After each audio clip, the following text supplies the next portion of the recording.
என்ன வார்த்தை என்றால், பவுல் சொன்ன ஒரு தீர்க்க தரிசனம் இப்பொழுது நிறைவேறிருக்கிறது. பவுல் சொன்ன ஒரு தீர்க்க தரிசனம் இப்பொழுது நிறைவேறிருக்கிறது. என்ன அந்த தீர்க்க தரிசனம் என்றால், இந்த காலம் கட்டுக்கதைகளுக்கு செவி கொடுக்கும் காலம் வரும் என்று பவுல் சொன்னார். 2 தீமோத்தேயு 4ஆம் அதிகாரத்தில் அதை நாம் படிக்கிறோம். ஸ்தோத்திரம்.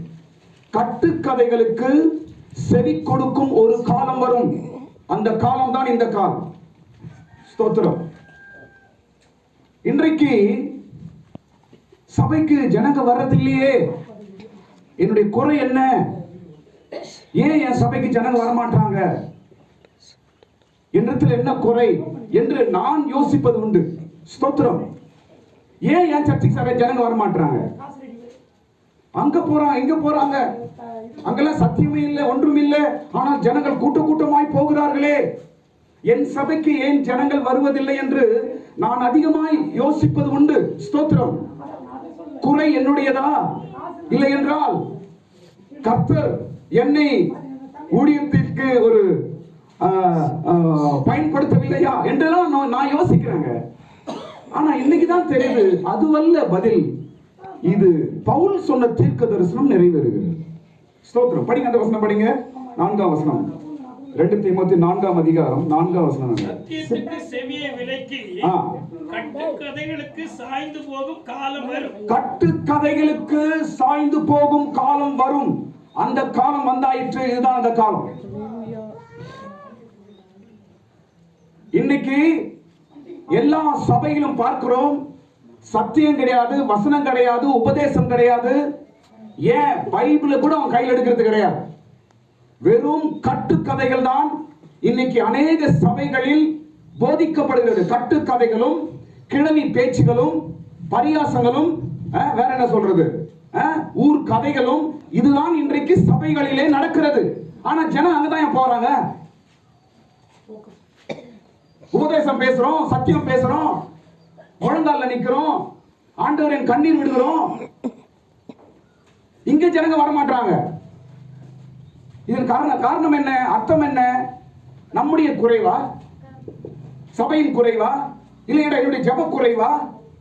மனவேதனை இருக்குதுங்க. என்னுடைய மனவேதனை உங்கள்கிட்ட ஷேர் பண்றேன், அவ்வளவுதான். ஸ்தோத்திரம். ஏன் ஜனங்கள் வருவதில்லை? வராங்க, ஒரு கொஞ்ச நாள் வராங்க, அப்புறம் காணாம போயிடுறாங்க. வராங்க, கொஞ்ச நாள் நிக்கிறாங்க, சபையை பார்க்க, அவங்க காணாம போயிடுறாங்க. காரணம் என்ன? அன்றைக்கு பவுல் சொன்ன அந்த காலம் தான் இந்த காலம். இன்றைக்கு கட்டுக்கதைகளை கேட்கிற காலம். ஸ்தோத்திரம். அதனால் ஊழியக்காரர்களுக்கு இன்றைக்கு ஆண்டவர் சொல்ற ஒரு வார்த்தை, நீங்கள் கலங்காதீர்கள், நம்ம மேல ஒரு அழைப்பும் ஒரு அபிஷேகம் இருக்கிறது, நிச்சயமாய் கர்த்தரை கனப்படுத்துவார். ஸ்தோத்திரம். மனவேதனை உண்டு. ஏன் என் சபைக்கு ஜனம் வர மாட்டாங்க? என் குறை என்ன ஆண்டவரே? எத்தனையோ ராக்காலங்களில் தூக்கம் இல்லை, எத்தனை ராக்காலங்களிலே நித்திரை இல்லை, நிம்மதி இல்லை ஆண்டவரே என்று உபவாசம். ஸ்தோத்திரம். ஜெபம் வேணும், ஆத்துமாக்கள் வேணும், ஜனம் வரணும் என்று ஜெபிக்கிறோம். ஸ்தோத்திரம். ஆனால் ஒண்ணுமே இல்லை, பாரம் இல்லை, ஒண்ணு இல்லை. ஸ்தோத்திரம். அவங்கிட்ட தான் ஜனங்க போகுது. சபை நிறைஞ்சு அப்படியே நிறைஞ்சு ஃபுல்லா போகுது. ஸ்தோத்திரம். போனா என்ன? ஒரு ஜோக்கு, ஒரு சிரிப்பு, ஒரு ஊரு கதை, அந்த கதை, இந்த கதை. இன்னைக்கு பாஸ்டர் எப்படி தெரியுமா? ரஜினிகாந்த் ஆயிட்டாங்க பாஸ்டர்லாம். இன்னைக்கு எல்லாம் இப்படி ஒரு முடி வெட்டிக்கணும், வடியில திறந்து விட்டு நிக்கிறான் ஒருத்தன். இன்னொரு இடத்துல பார்த்தா ட்ரௌசர் போட்டுக்கிறான். ட்ரௌசர் போட்டுக்கிறாங்க. அந்த ட்ரௌசர் நல்ல ட்ரௌசர் இல்லை, கிழிஞ்சு போயிடுது. கிழிஞ்சு போன ட்ரௌசர்களை போட்டுக்கின்னு முடிய வெட்டிக்கின்னு திறந்து விட்டுக்கின்னு ஜனங்க அவனுக்கு ஒரு கூட்டம் இருக்குதுங்க. என்னன்னு சொல்றது? இத பவுல் சொன்னது நிறைவேறுகிறது. கட்டுக்கதைகளுக்கு செவி கொடுக்கும் ஒரு காலம் வரும் தீமோத்தேயுவே என்று பவுல் பரிசுத்தவான் அன்றைக்கு சொன்னார். இன்றைக்கு நாம் வாழ்ந்து கொண்டிருக்கிறோம் அந்த காலத்தில். ஸ்தோத்திரம். சாராய பாட்டுல பத்தி பேசுறான், சினிமா பாட்டு பாடுறான், கெட்ட வார்த்தை பேசுறாங்க. ஒரு பாஸ்டர் நீங்க பார்த்திருப்பீங்க, கெட்ட வார்த்தை. நம்ம கூட பேச மாட்டோம். புல்பீட்டில இருந்து கெட்ட வார்த்தையை பேசுகிறான். ஸ்தோத்திரம். இன்னும் கொஞ்ச நாள்ல பாருங்க, இன்னும் கொஞ்ச நாள்ல பாருங்களேன், பாஸ்டர்லாம் ஸ்டைலா மாறிடுவாங்க. இன்னும் கொஞ்ச நாள்ல பாருங்க, பாஸ்டர்லாம் அவங்களுக்கு ஒரு யூனிஃபார்ம் இருக்காது, காரன் கையில பைபிள் எடுக்க மாட்டாங்க, அவங்களுக்கு ஒரு இது ஒழுக்கங்கள்லாம் இருக்காது. வரும் காலம் 10 வருஷத்துக்கு அப்புறம் பாருங்களேன் சபை எந்த நிலவரத்தில் மாறப்போகிறது என்று பாருங்க.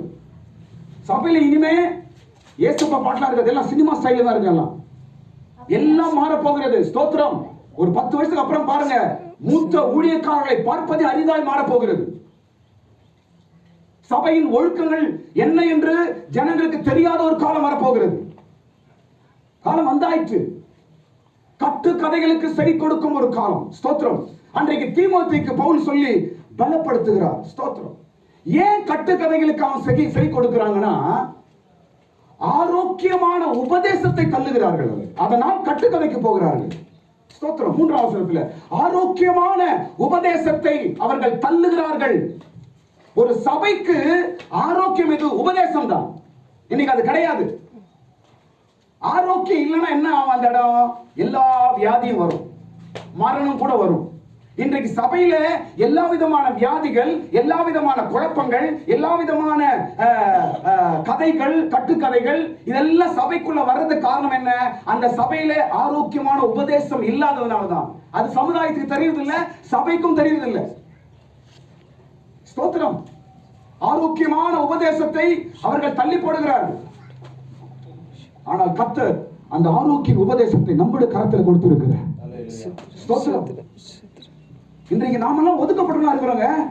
உண்மையாவே வெள்ளை துணி போட்டாவே சில சர்ச்சில் கூப்பிட மாட்டாங்க.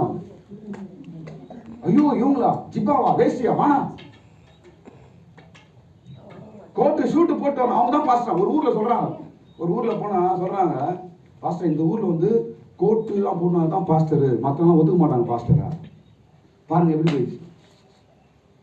இன்றைக்கு ஊழியங்கள் சபைகள் எல்லாம் வேறு விதத்துல போய் கொண்டிருக்கிறது. ஸ்தோத்திரம். கட்டுக்கதைக்கு செவி கொடுக்கும் காலம்.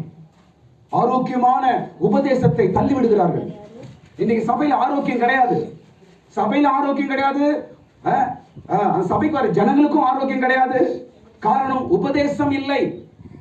ஸ்தோத்திரம். இன்னைக்கு உபதேசம் இல்லை, ஆரோக்கியம் இல்லை.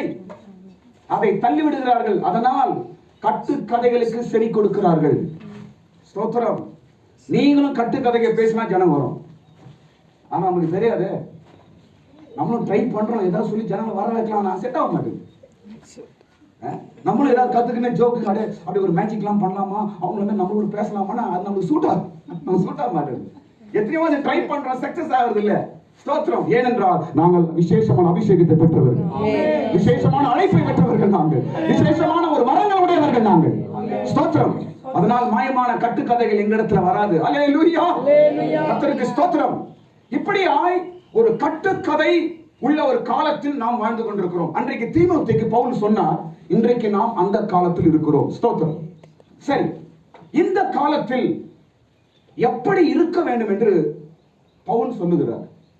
கட்டுக்கதை காலத்துல ஒரு அபிஷேகப்பட்ட ஊழியக்காரன் எப்படி இருக்க வேண்டும் என்று பவுல் தீமோத்தேயுக்கு சொல்றார். ஒரு 5 விஷயம் சொல்றார். நான் முடிச்சிடுறேன். ஸ்தோத்திரம். நாம் எப்படி இருக்க வேண்டும்? நான் சொல்றேன் பாருங்களேன். காலங்கள் எப்படி போனாலும் பரவாயில்ல, நம்ம குவாலிட்டியை மாத்த கூடாதுங்க. ஆமென். காலங்கள் எப்படி வேணா போட்டோம், தலைக்கீழ மாறட்டும், அவன் அவுத்து போட்டு கூட சுத்தணும், பாஸ்டர் அதான் ஆறாதுன்னு சொல்லிட்டு போட்டோம். ஆனா எங்களுடைய அழைப்பை குவாலிட்டியை நாங்க மாற்ற மாட்டோம். ஆமென். எல்லாவற்றுக்கும் ஒரு கிரமம் உண்டு, எங்களுக்கு ஒழுங்கு உண்டு. எங்க பரிசுத்தவான்களுடைய படித்த சில பாடங்களுக்கு உண்டு. நாங்கள் கடைசி வரைக்கும் அதை கைப்பிடிப்போம். ஆமென். ஸ்தோத்திரம். எப்படி இருக்க வேண்டும்?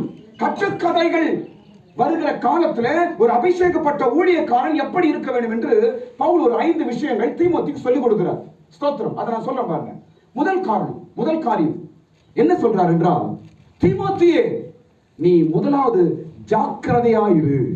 2ஆம் வசனத்துல சமயம் வாய்த்தாலும் வாய்க்காமல் போ. ஜாக்கிரதையாய் திருவசனத்தை பிரசங்கம் பண்ண.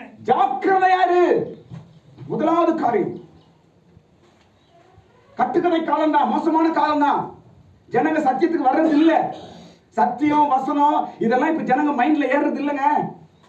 சிரிக்க வைக்கிறியா, ஜோக் காட்டுறியா, நல்லா டான்ஸ் போடுறியா, லைட் அடிக்கிறியா, புகைலாம் போகுது இப்ப சர்ச்சில், புகைலாம் விடுறியா, அப்ப வராங்க ஜனங்க.